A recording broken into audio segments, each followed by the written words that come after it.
你们这个年轻，一月几多，阿妈同些些，哎，这既然都过年末家里把票，年末话来就是，这都要打的弥补啊，这都以怎么咯？啊，对，啊，打的三个打的弥补，这都以。when you start to meet a teacher, I think malu tu le. Kurai ini ni lom naik tu ba. Kurai malu naik, lom tak dek zontiau kau sia mamnya, yang di dunia ni, kelihnya butuh semua sertifi. Kita yang kita ni perlu cinta betul tu apa malu tu le. Kalau kita nak kau ni hendak tiga hari kita kini cinta mereka. Jangan tak beri ya, kau ni ibu mah, sini ibu mah, jauh dah disui no, jangan ni malu tu. Tu ini kau lebih betul. Hidup sini nasi kekin cina sudah akan tasih. Aja jiran. Hidup sini apa yang di sini nasi kekin cina cita kerja. Jangan ibu lihat malu malu deh. Jangan tak tanah tema. Ingin tak tanah, ini cuma nak kerja saja. Lalu syuk kaya sampai tak tanah deh. Jangan kau ni udah maklum dia mulai balik deh. Ni mau tu kerana secawa juga le, cekli, coba cek macam tu mana mana mana tak le,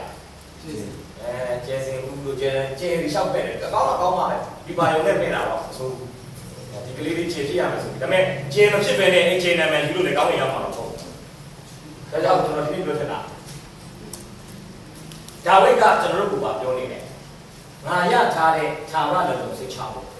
tapi le, isu ni. Karena dia pada, sih dia pada, bunyi dia pada. Jangan jadi sesuatu apa. Di tunggu dulu dia tak kalau dia. Tahu you, tinggal pilih saja secara. Tapi dah boleh ada yang tinggal pilih ni. Hayat ada yang lain yang ada yang bukan.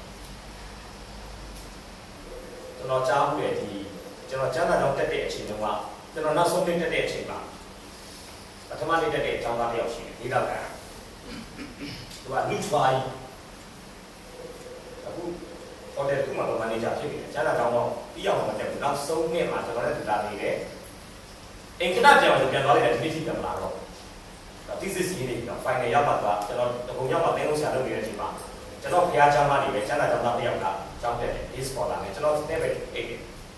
kalau tu iba korek, so telefon dah dia orang yang tidak malu. Tapi dia dulu pas sampai pada rumah, mungkin ni manajer ada sini. Oh, kalau tapi punya yang ni dia orang yang malu. Loka. Tu suai jalan jalan, yang kat sama. Atas ni so jalan. Tu bolong kan apa? Ledak kan bolong tu mah. Tu kan cari macam cari suci ni aja. Tu nak kena. Tu ye nak kena ini. Jangan jalan mana? Atau kali suruh jalan alu tu apa ni? Alu tu ada cita. Bolong kan ni kalau tu alu ini dia tu cekli. Tu ye ini. Tapi tu ni semua dia tu ini dia tahu. Jangan lupa tu roh, jika TV gini, jangan lupa keli buat apa? Jangan lupa nak apa ni? Dah keli sana, ni ada yang keli pun. Ketin cium dekat baby, betul mah? Yang ni sudah. Macam apa ni sebenarnya? Ketin cium social life. Juga ada kusi dah. Ketin di sini apa yang mesum ni? Hayat kita ngaruh malu ni. Kere apa kere cium betul sama social. Kalau kau ada, apa apa yang lesbi. Hayat kita ngaruh kere betul kere cium social lagi. Ngaruh mayongji ngaruh kere ni dulu macam ni. Hayat kita tu jauh ngaruh le. Hayat kita sweet kau tu ngaruh bah yongji tu cina. Macam ngaruh macam ni ngaruh yongji tu. Kere ni sini. Aminia dia apa yang lesbi. Hayat kita malu kere ngaruh macam ni. Kere cium. Ya, kalau sih orang kan ya, tapi bahasa tu sih. Hayat mereka balap berkeke, ketin cium ngaku mereka lalu social cium. Hayat mereka lalu, orang tu saya rasa gua apa tu le. Ngaku dulu, ngaku macam bila kamera, kami itu dia cina tu, ngaku dulu, ngaku kamera le, ngaku mereka cuma, aminia ni apa yang ni? Hayat mereka ni do, saya dengar nama dulu bah. Tapi hayat mereka mah yang dia juga, tu saya tu kau kontrol ni apa ni macam ni. Semua yang berkorang, Calvinism လိုလည်းမဖြစ်ပါနဲ့ Calvinism ကိုယုံလုံးနဲ့ပြောပါမယ် Evangelical မဟောတော့ငါ Evangelical မဟောလဲပြောင်းလဲမဲ့ကောင်အချိန်တန်ရင်အဲ့ဒါမှားတယ်ဒါကြောင့်ဖခင်ရဲ့လှုပ်ဆောင်ချက်ကိုလည်း over မဖြစ်ခိုင်းလူရဲ့ယုံကြည်မှုလည်းတိတ် over မဖြစ်ခိုင်းတော့ balance ကိုပို့လို့ဖခင်ကတော့ဘယ်သူငရဲကြမလဲဘယ်သူကောင်းငယ်ရောက်လဲဆိုတော့ချုပ်သိပြီးသားသိတဲ့အတိုင်းသူတနေ့ကျရင်လုပ်တယ်ကျွန်တော်ကမသိတဲ့အတွက်ကြောင့်မလုပ်ရမယ်ပြည်ထနာလူအင်္ဂလိပ်ဒါကျွန်တော်တာပါကျွန်တော်တဲ့တော့အမျိုးကြီးကြောက်ပြောတယ်ဆရာတဲ့ကျမယောက်ျားပဲဆူတောင်းပေးပါတဲ့ကျမယောက်ျားကနောအေးခေတ်ကလူယောက်ျားမျိုးလားမသိဘူးအဲ့ဒီမှာဖြစ်လို့လေ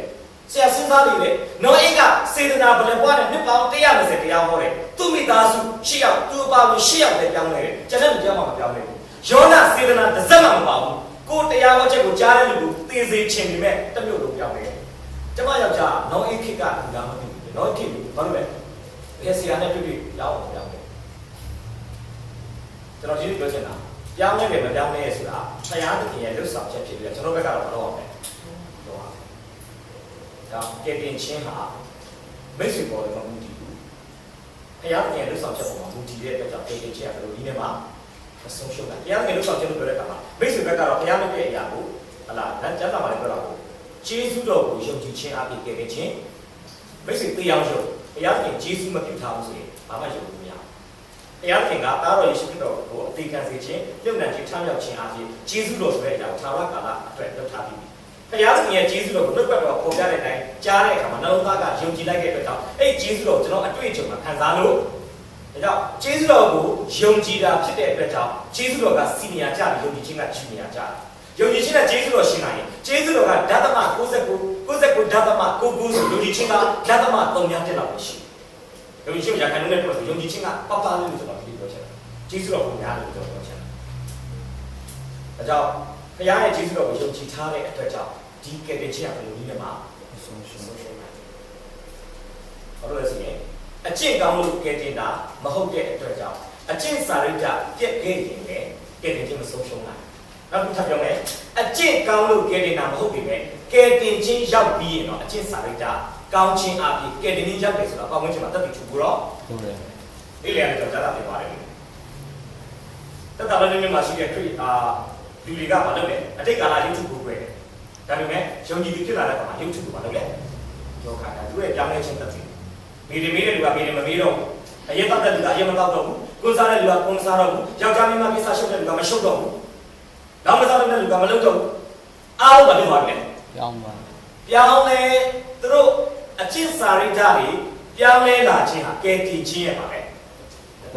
အခုတော့ကဲတည်မရောက်ဘဲနဲ့လေအကျင့်ကောင်းတဲ့လူများရှိအကျင့်ကောင်းလို့တော့ကဲတည်မရောက်ပါကဲတည်ခြင်းရောက်တဲ့သူကအထဲမှာရှိတဲ့တန်ရှင်သောဝိညာဉ်တော်အပြင်စာရိတ္တကောင်းပါဆိုတယ်နော်ကဲတည်ခြင်းရောက်ပြီဆိုတာဘုရားသခင်ရဲ့အဓိကလုပ်ဆောင်ချက်အကျင့်စာရိတ္တကောင်းလာတယ်ဆိုတာကဲတည်ခြင်းရောက်ခြင်းရဲ့ဒီထွက်တောင်းကျိုးဖြစ်ပါတယ်ဒါကြောင့်မိတ်ဆွေကျွန်တော်ဒီနေ့ဒီကိုချုပ်မယ်ဆိုရင်ဒီဖြစ်တဲ့ကနေကျွန်တော်အဓိကပြောချင်တာပါတယ်ဒါဝိဒ်ကိုဘုရားသခင်ဣသရေလလူတို့ရဲ့ရှင်ပြန်မှာရွေးကောက်ရခြင်းဟာဒါဝိဒ်ကထာဝရလုံခြုံစိတ်ချမှုရှိတဲ့သူဖြစ်လို့ဖြစ်ပါတယ်။မိတ်ဆွေတွေလည်းယေရှုခရစ်တော်အားဖြင့်ထာဝရလုံခြုံစိတ်ချမှုရှိတဲ့လူတယောက်ဖြစ်ထားမယ်ဆိုရင်ဘုရားအမှုတော်မြတ်ထဲမှာဒါဝိဒ်ကိုသုံးလို့မိတ်ဆွေဘုရားခင်ဒါကတော့ကျွန်တော်မြင်တယ်ခရိယန်တယောက်ကိုဘုရားခင်အမှုတော်မြတ်ထဲမှာသုံးဖို့အတွက်ဘုရားဘက်ကပထမဆုံးတောင်းဆိုတဲ့ qualification ဖြစ်ပါတယ်။ကဲတင်ချင်းမှမရောက်ရင်အမှုတော်တွေမှာဘုရားသုံးလို့